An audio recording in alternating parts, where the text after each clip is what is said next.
पति पत्नी का झगड़ा। संयुक्त परिवार के एक पति पत्नी में काफी बड़ा झगड़ा हुआ।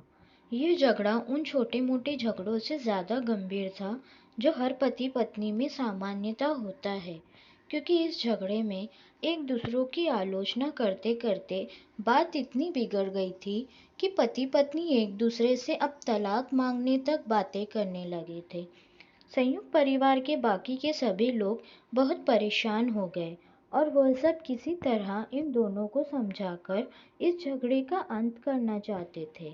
जब सभी के प्रयास काम नहीं आए तो वे लोग पति पत्नी के इस जोड़े को घर के सबसे बुजुर्ग सदस्य यानी दादाजी के पास लेकर गए।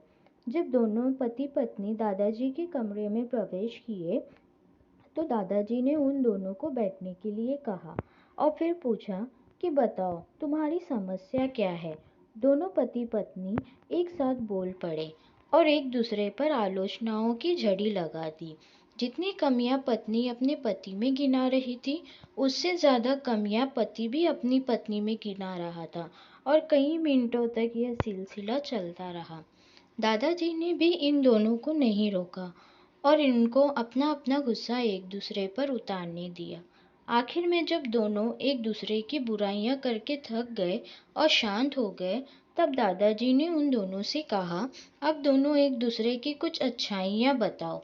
जब अच्छाइयां बताने का समय आया, तब दोनों ही पति और पत्नी एकदम से चुप हो गए। शायद गुस्से में उन्हें कुछ याद नहीं आ रहा था, या फिर गुस्से की वजह से ही वह एक दूसरे की अच्छाइयां बताना नहीं चाहते थे। दादाजी ने यह बात भी महसूस कर ली। थोड़ी देर तक जब कोई भी नहीं बोला, तब दादाजी ने कहा, अच्छा ठीक है, ये लो पेपर और पेन और एक दूसरे की अच्छाइयां इसमें लिखो। पति पत्नी दोनों ने ही पेपर और पेन लिया और एक दूसरे से काफी दूर जाकर बैठ गए। थोड़ी देर तक न पति ने कुछ लिखा न पत्नी ने। फिर पति ने पेपर में कुछ लिखना शुरू किया। उसे देखकर पत्नी ने भी अपने पेपर में लिखना शुरू कर दिया। ऐसा लग रहा था जैसे दोनों एक दूसरे से कंपटीशन कर रहे हो। काफी समय तक दोनों ने पेपर में लिखा और जब पेपर लिखावट से भर गया, तब दोनों ही अपना अपना पेपर लेकर दादाजी के पास उन्हें देने के लिए गए। दादाजी ने उन दोनों के ही पेपर लेने से मना कर दिया और कहा कि अपने अपने पेपर एक दूसरे को दे दो और अब एक दूसरे के पेपर पढ़ो। पति ने पत्नी को और पत्नी ने पति को अपना पेपर दे दिया। वे एक दूसरे के पेपर पढ़ने लगे।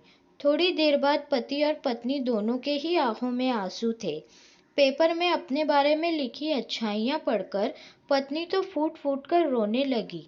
पत्नी को रोता देख पति उसे चुप कराने के लिए दौड़ पड़ा और माफी मांगते हुए उसे मनाने लगा। पत्नी ने भी पति से माफी मांगी और माहौल ऐसा हो गया जैसे कभी कोई झगड़ा हुआ ही नहीं था।